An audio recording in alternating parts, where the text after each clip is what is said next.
on occasion, there's some that feels that occasionally that maybe my method of teaching is sort of a little bit intimidating because some people don't like to be called on.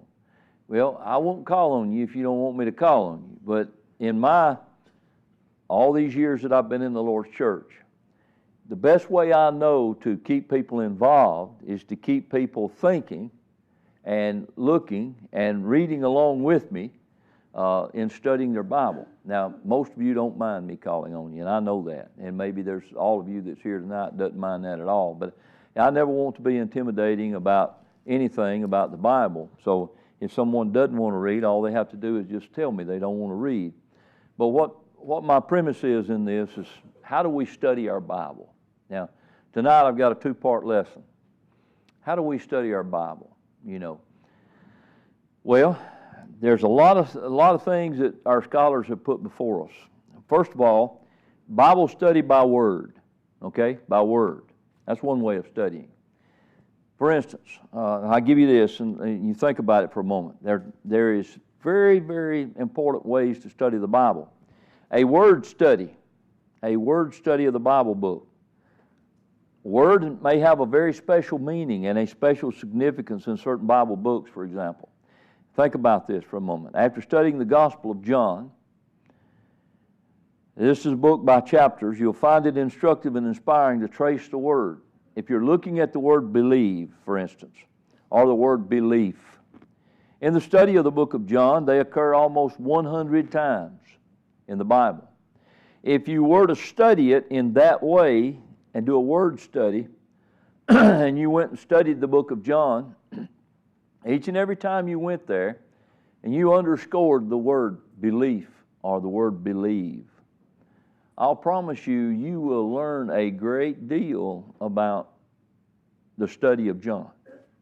Now, there's other ways to study the Bible. Not only is it a word study, but looking at some of the things that I've done over the course of time, you could study it by topics, okay? If you studied it by word, that's one way of studying, but then you might study it by topic. When you think about topics, it's closely related to the method of study by word, but also if you think about Bible prayers, Bible promises, Bible sermons, Bible songs, Bible poems, and those are topics in the Bible. And you could look at those, and you could look at each one. And if you have a good Bible, a good study Bible, and sometimes people feel intimidated by the fact that, I may say something negative about some translation versus other translations. But nevertheless, I would never want to discourage anybody from studying their Bible. Now, even if you have one of those that, to me, is not just exactly what it ought to be, I still encourage people to study your Bible. Now, tonight, I want us to look at the second part of what I wanted to do for us tonight, and this will be a study on things spoken. Now, I'm not just talking about, certain words spoken. I'm talking about things that are spoken in the Bible. And, there are a lot of things that people have a tendency to think about. It's not a study on the tongue. We've done that so many times. But let's look at Proverbs 10, verse 11. Now, this will be our first look of the night. Now, we're going to study about things that are spoken. Sometimes things that are spoken in the Bible, it might be evil. Same principle holds true. It might be good. It might represent bad. But whenever you look at these things spoken in the Bible, what does it actually mean to us? Now, Terry, I'm going to start with you tonight. Proverbs 10, this will be verse number 11. The mouth of the righteous is a well of life, but violence covers the mouth of the wicked. Okay. The mouth of the righteous man is a well of life. Now, somebody tell me in your own words, what do you suppose a well of life means? The righteous man, or things spoken from a righteous man, is a well of life. Now, what do you suppose a well of life means? Anybody got any thoughts about that? My translation says Okay, fountain, we'll go with that. Have you ever had anything spoken about you or spoken to you that made you feel good? And you think about that for a moment. Maybe somebody came out and they said something really good about you. All right, now, that made us feel good, didn't it? Well, that's a well of life. A righteous man. Now, when we put the well of life to the word righteous, how many people out there today go about talking all good to people? They find something good to say or they just don't say anything. Now, I happen to be married to somebody like that. I very, very seldom in the 50 years I've been with that woman I've ever heard her say anything bad about anybody. I mean, I'm being honest with y'all, as honest as I can be. The woman, God bless her heart, being married to me, but she just don't say something bad about people. I mean, she can find the lowest form of human in the world, and she finds something good to say about that person. I don't know how she does it, but she does.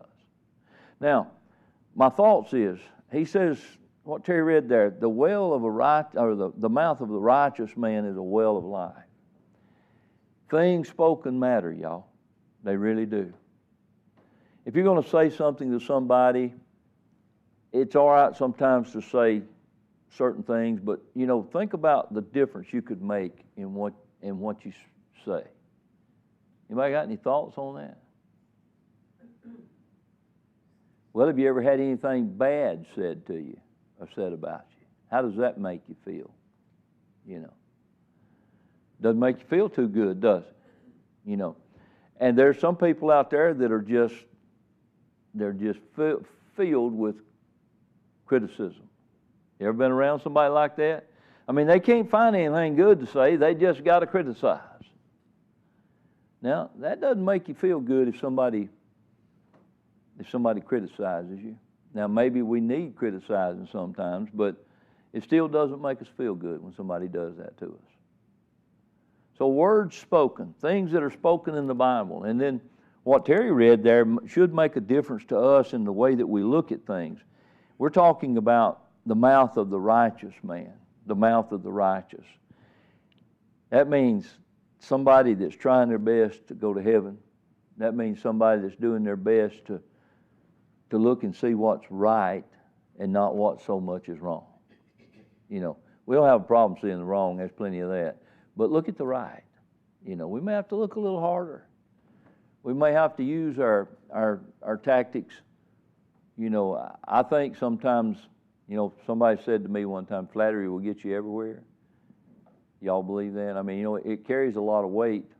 It may not get you everywhere, but it does carry a lot of weight. People like to hear something good said. And that's Bible. That's exactly what he read to us a while ago. A long time ago, one of the finest men I ever knew said to me, he said, son, if you can't find something good to say, just keep your mouth shut. And I've thought about that a lot of times. He meant well with that because he knew that was true.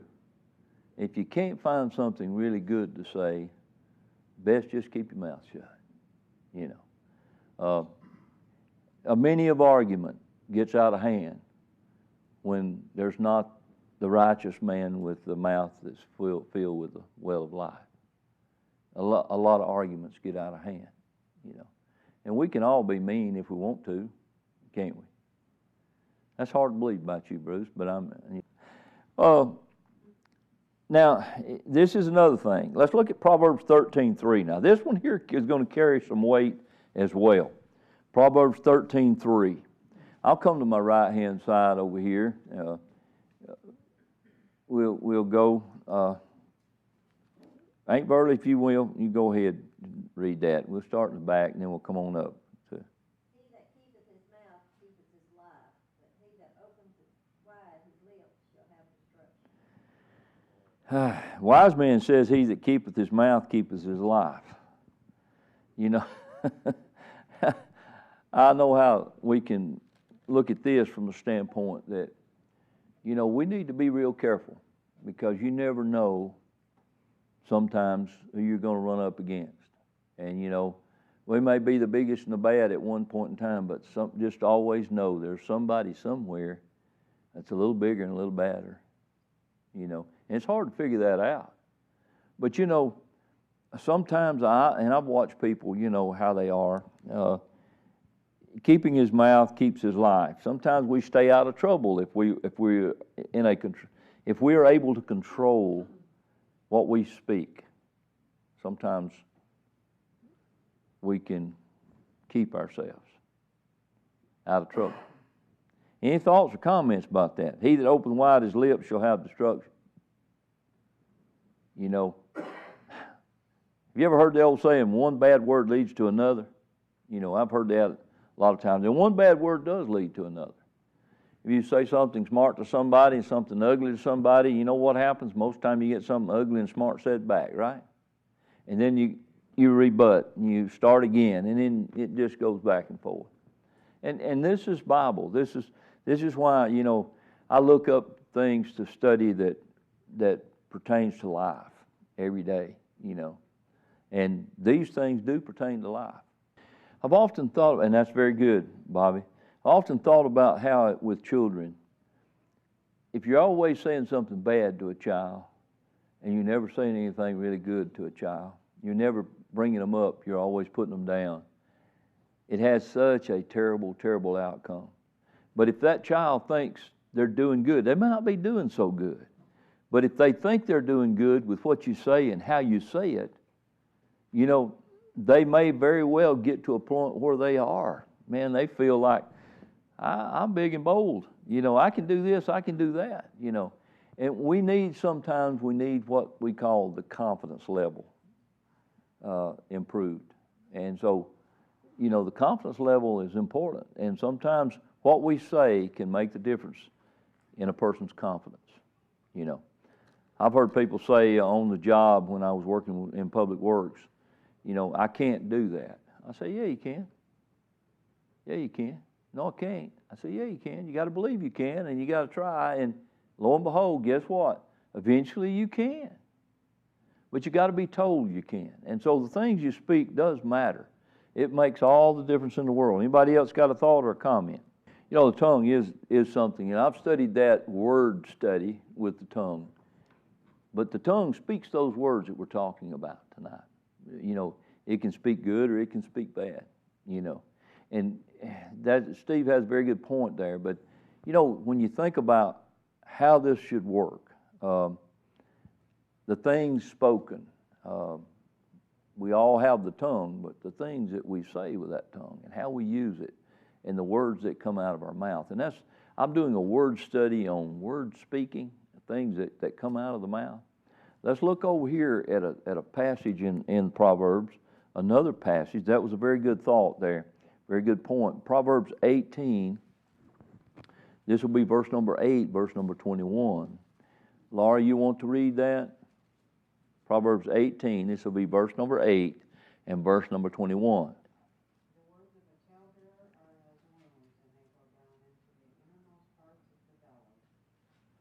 Verse 21.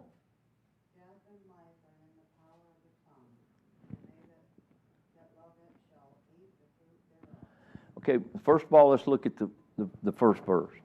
The words of a talebearer. Now, somebody tell me what a talebearer is. Okay, a gossiper is good. That's a good way of putting it. But have you ever been around somebody that could just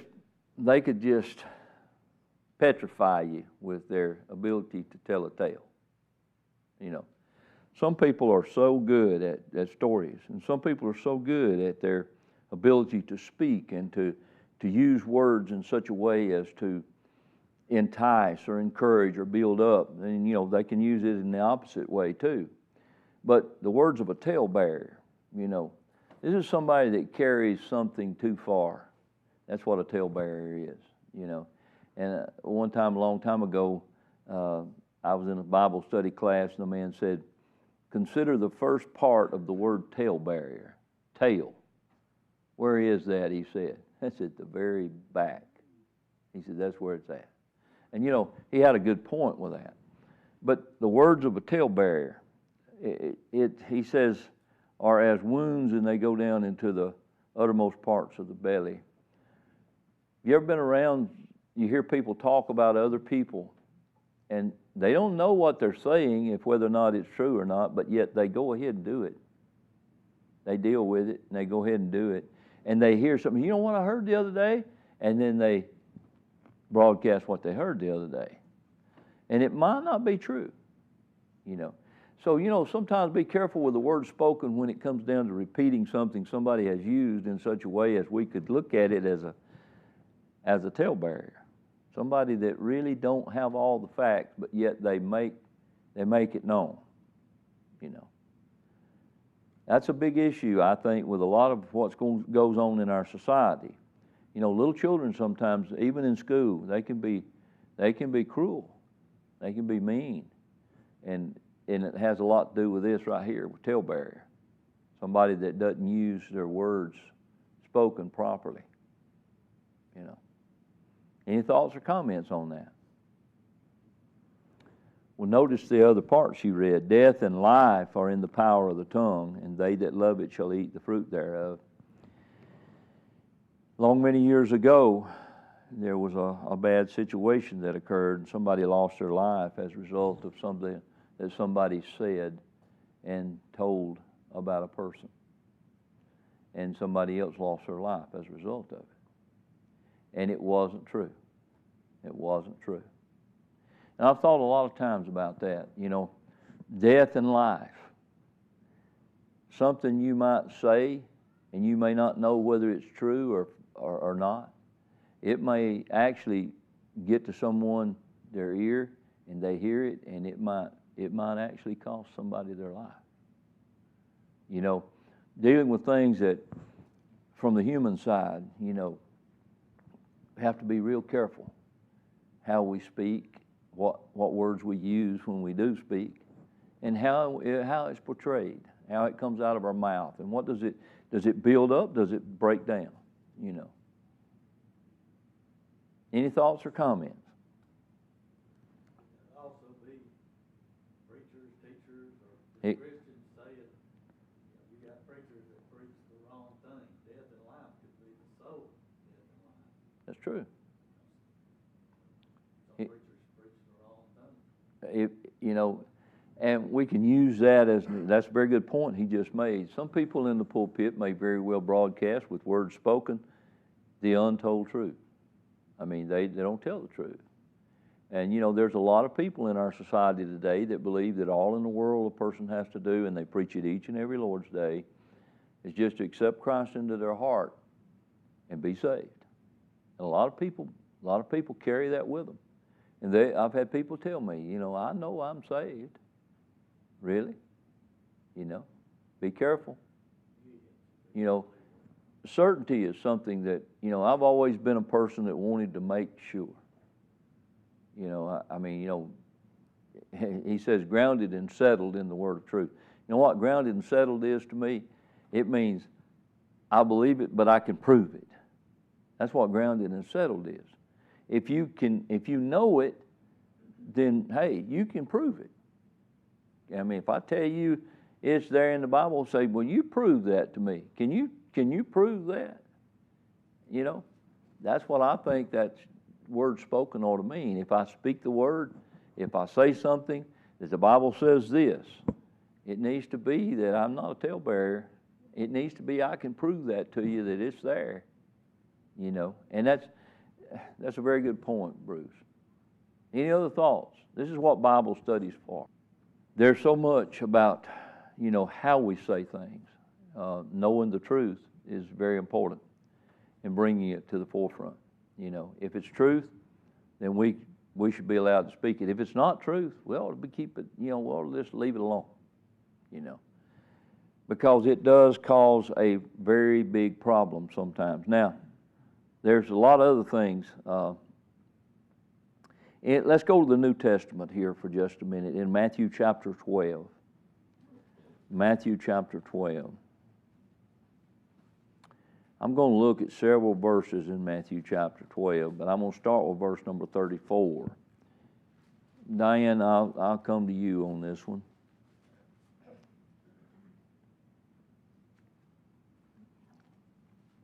vipers, how can you, being evil, speak good things? For out of the abundance of the heart, the mouth speaks. Out of the abundance of the heart, the mouth speaks. The word spoken, out of the abundance of the heart. I use this as an example, and I got scolded for it. If you tell somebody you love them with all your heart, you better love them with all your heart. You know, it makes all the difference in the world. You know, you can broadcast as much as you want to. You know, let's use this as an example. You say, "I love you." Can you prove that? You know, can you prove that? Show me. You know, I mean, it's kind of like when you're thinking about words spoken. He says, this is a generation of vipers. Can you, being evil, speak good things? For out of the abundance of the heart the mouth speaketh. Somebody rants and raves and cusses and stomps and snorts and everything, but yet, oh, I love you with all my heart. Can you prove that? Your actions sometimes speak louder than words. You know why? Because the word spoken doesn't match the actions that you take. And I think a lot of times in the human side of all of us, our words spoken needs to match the actions that we take. You know, I mean, it's very important for us to, you know, we can say a lot of things, but saying and doing is two different things. And it has a lot to do with those things that come out of the mouth. You know. Any thoughts or comments? I hear people all the time say, "I love the Lord, man. I love the Lord." Do you? Your actions doesn't reflect that. You know, I don't tell them that. I try my best not to, but I love the Lord, preacher. Okay? But yet, you're drunk on the weekend. You're not only drunk on the weekend, but you're abusing and misusing your family. But I love the Lord. Do you? I mean, you see the word spoken, it can make a big difference. When you know that when somebody says that, you can look at their life and say, hey, something's wrong here. There's a problem. You know, the personal aspect of that, you know, I hate that. But, you know, that's the way people are. And that's why bringing stuff like this from the Bible to the forefront, you know, I can't be what I'm trying my best to be to all of you. If I don't speak the things, and you know by knowing me if whether or not I'm measuring up to the things I speak. You know, I wouldn't be in the pulpit and don't want to be in the pulpit if I tell you something and I can't live up to it. You know. And that's just, I'm just using that as an example. I mean, when people say certain things, their actions need to reflect what they're saying, you know. And it doesn't work that way all the time. And none of us are perfect. Don't get me wrong. Nobody's perfect. We all have sinned and fallen short of the glory of God. We know that. And those words that comes out of my mouth, no, I'm imperfect. But without a doubt, we need to work toward letting the things that we speak out of our mouth reflect our actions. Reflect our actions, you know. Okay, let's go with verse 35 and 36. 35 and 36 of this same chapter in Matthew chapter 12. Marilyn, would you read 35 and 36 for me? A good man out of the good treasure of the heart bringeth forth good things, and an evil man out of the evil treasure bringeth forth evil things. But I say unto you that every idle word that man shall speak, they shall give account thereof in the day of judgment. Go ahead and read verse 37, because somebody's going to call my attention to that if I don't. For by thy words thou shalt be justified, and by thy words thou shalt be condemned. Man, you talk about a mouthful now. These things right here, they carry a lot of weight. You think about the things coming out of our mouth, how important they are. The things we say, and And I'm honest with you, when you read this, it hits a lot of us. And, you know, when you think about what she said, a good man out of the good treasure of his heart brings forth good things, and an evil man out of the evil treasure of his heart brings forth evil things. But then that next verse, every idle word that men shall speak. You ever told somebody you're going to do something and you didn't do it? You know, most of us have, haven't we? Most of us have been guilty of saying, I'm going to do this, or I'm going to do that, and we never get to it. You know, and those are idle words. They're meaningless. You know what an idle word? An idle word is a meaningless word. It has no action to it. It has no meaning to it. There's nothing that you can say about the reflection of that word except that it has no meaning. You know. And you know, sometimes when you tell somebody you love them, do you really love them? I mean, can you show your actions and let it feed to the word that you spoke? And honestly, this right here, verse 37, kind of puts it all into perspective for all of us. He says, "For by thy words thou shalt be justified, and by thy words thou shalt be condemned." So, things spoken, it can make you or break you. You ever been around somebody and they say, you know, they say something, and then when they walk off, they say, "You can't believe a word they say." Anybody ever known anybody like that? You can't believe a word they say. You know. There's a lot of people that way. And it makes a big difference in how things go when we are that person. If we tell somebody something, and I've been guilty of this myself, you tell somebody something, mean it. Put some actions with the word and reflect upon it and make sure that you carry it out. You know, somebody said, "Well, I'm as good as my word." You know what? Anybody ever heard that saying, "I'm as good as my word"? Well, what does that mean? Your word carries weight, and your actions show that your word carries weight. Meaningless is what idle. You know, it's just there.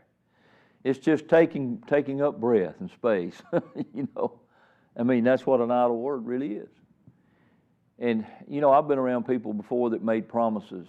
And you know, you all remember about what the Lord said about himself when it comes to a promise. Does anybody know what it says?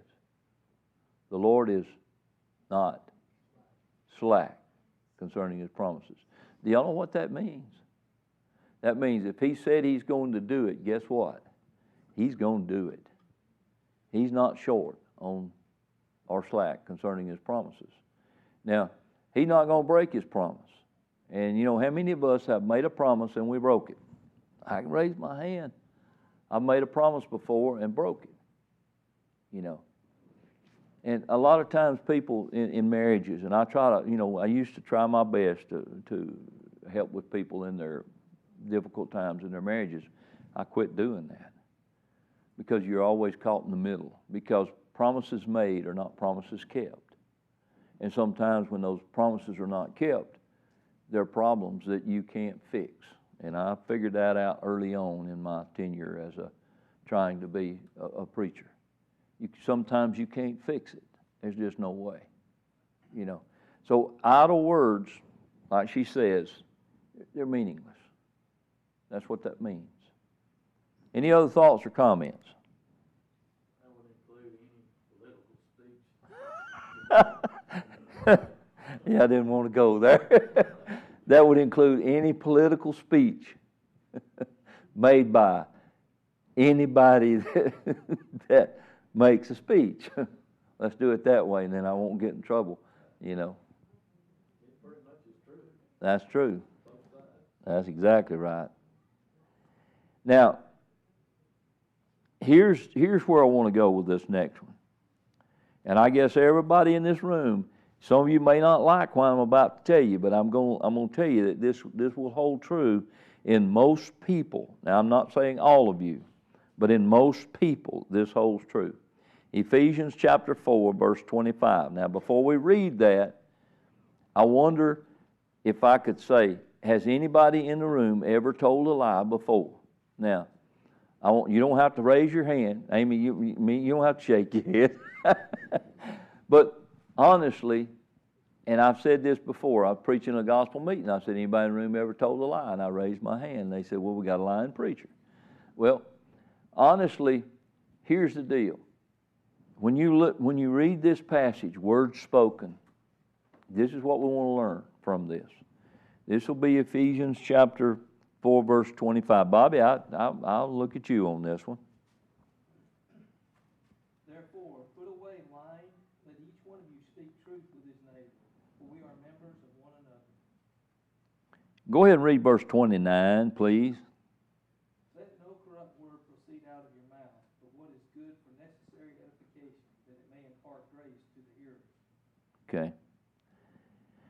Now, let's talk about this for just a moment. Wherefore, putting away lying. You know, some people says to me, and I've had it defined this way. So, I didn't tell no big lie. I just told the little one. How do you measure big and little? They said, well, it's consequences. That's what I think about it, preacher. It's consequences. Big lies carry a lot more weighted consequences than little lies do. But honestly, when you think about this, is a lie not a lie? It's an untruth told, isn't it? And you know, and most people, self included, sometimes you do it unintentional. Am I right or am I wrong? You didn't really want to do it, and you didn't really mean to do it, but you did, you know. And that's where the things spoken, the words spoken out of your mouth. Careful handling with those words. You know, careful handling with the words spoken out of the mouth. Don't let it be unintentional or intentional if it's not true. Just keep it where it needs to be without being said. And that's sometimes hard to do. Because somebody may ask you a direct question. You know, you're not supposed to tell it. You say, did you know so-and-so, so-and-so? No, I didn't know that. And you standing there knowing all the time that you knew it. Well, now, is that not, they say, well, now you can get by with that because that's unintentional. But am I right or wrong? I mean, y'all, this is the human side of us. You knew it all the time. What was you supposed to do? I just better keep my mouth shut. Not say, you know, no, I didn't know it. It's better that I just keep my mouth shut. You know. Gary, I got caught in that.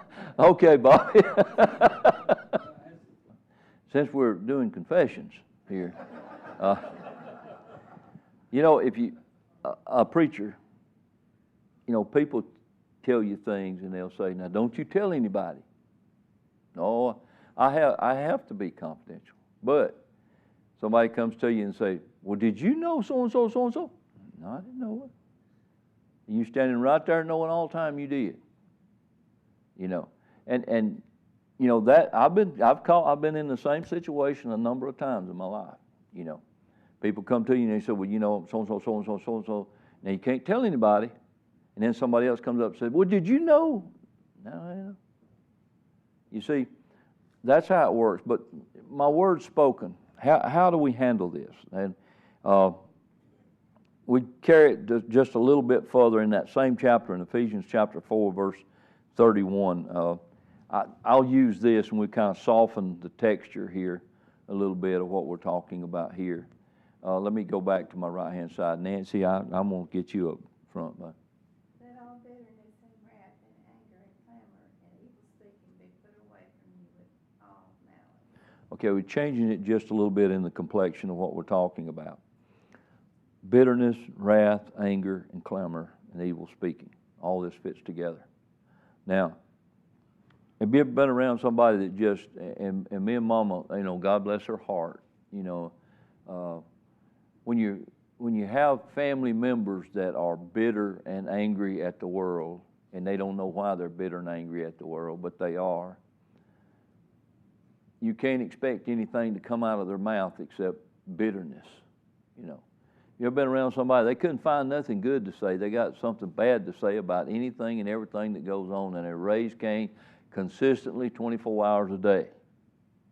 Now, you know, I have family that does that, and my mother takes the brunt of it. But, you know, here's the deal. When you think about this, it doesn't help anybody. It doesn't do anybody any good. And so when the word's spoken out of the mouth, bitterness, wrath, anger, clamor, evil speaking, he said, you put this mess away from you with all malice. I think the word malice carries weight. That was the hardest thing I had to face becoming a Christian. Every one of those described the way I was. Well, you know, when you're in an atmosphere and you're around bad all the time, you know what you're going to become? You're going to become that person that's caught up into this business of bad. I mean, I know there are people that I don't like to be around, you know, and I try to avoid that, and I know that's the wrong thing for a preacher to do, but I can't correct them. I can't correct it, you know. And so you do your best to steer clear of it, and you don't get around it. And that way it doesn't become so infectious that it infects you, and you become that person that's bitter and angry, and you can't have anything good to say because everything's bad and everything's doom and gloom and nothing's right, you know. And nobody wants to, really and truly, when you think about it, none of y'all in this room want to be around that. That's a bad thing. And it's infectious. You know, it'll catch up with you. If somebody's mean and ugly all the time and all they can do is grumble and gripe and negative and never positive, guess what happens to you if you're around them all the time? You're going to get the same way. It's going to happen. You can't help it. It's infectious. You know, Steve had a lot to say there about the tongue a while ago, and I haven't mentioned much about the tongue except I've been talking about the word spoken. But, you know, the tongue, of course, that's a big study. I mean, a study of the tongue takes 2 or 3 different Bible study classes to get through it. But going back to what Steve was talking about earlier about the tongue, in James chapter 1 and verse 26, there's a passage there that we might want to look at. Kim, you want to get that for me, James 1 verse 26.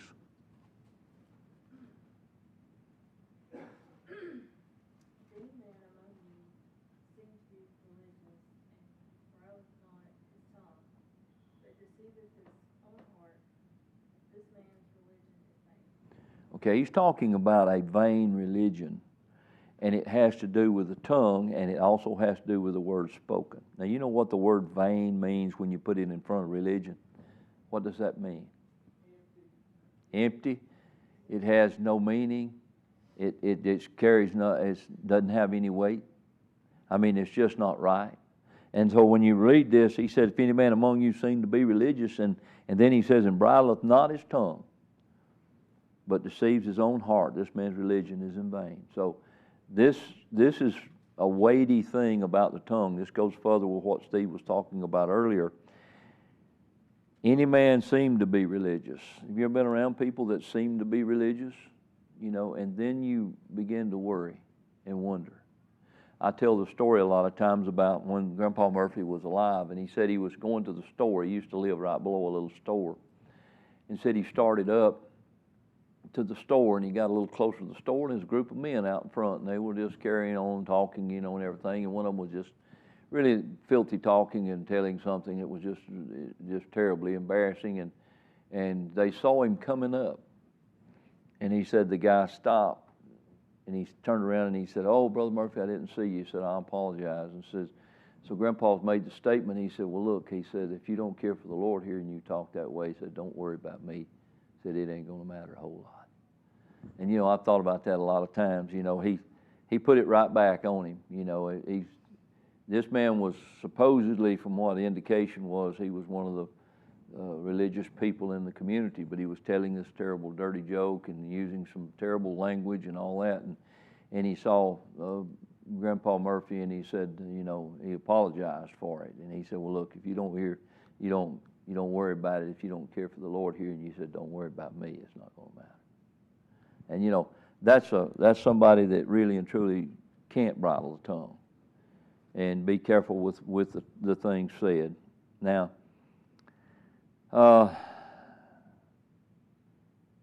let's end up, because our time's almost gone, with 1 Peter 3 and verse number 10.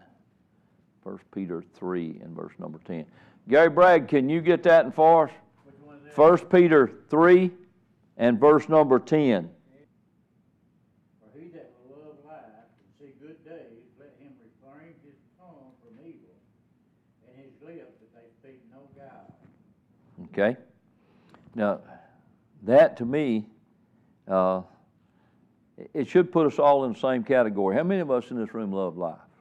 We do, don't we? We love life. If you don't think you love life, think about, y'all been probably listening to those poor guys on that submarine that's gone down, and they haven't been able to find them.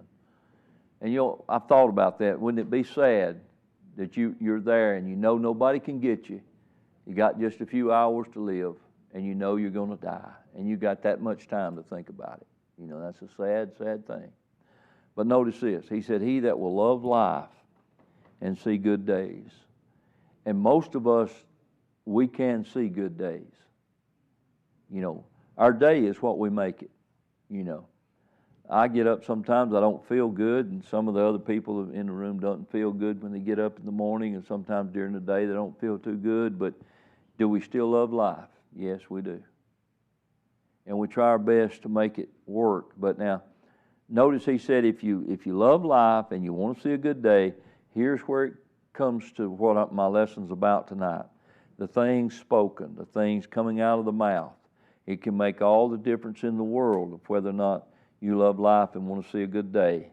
You can also get to a point where you can't love life and see a good day if everything you say is negative and everything you say is bad and nothing's good and all's bad. It can't always be that way. We got to figure out a way to fix it. And to me, when I study the Bible, I was sitting there reading the other day, and a lot of times, I try to read in the morning. We try to read at night, and I was reading it during the day, and I thought to myself, this needs to be a good day. And the Bible's filled with things that can help you have a good day. One of them is to learn to love life. If you got life, you got to be thankful. And I tell you, the cancer center is a place.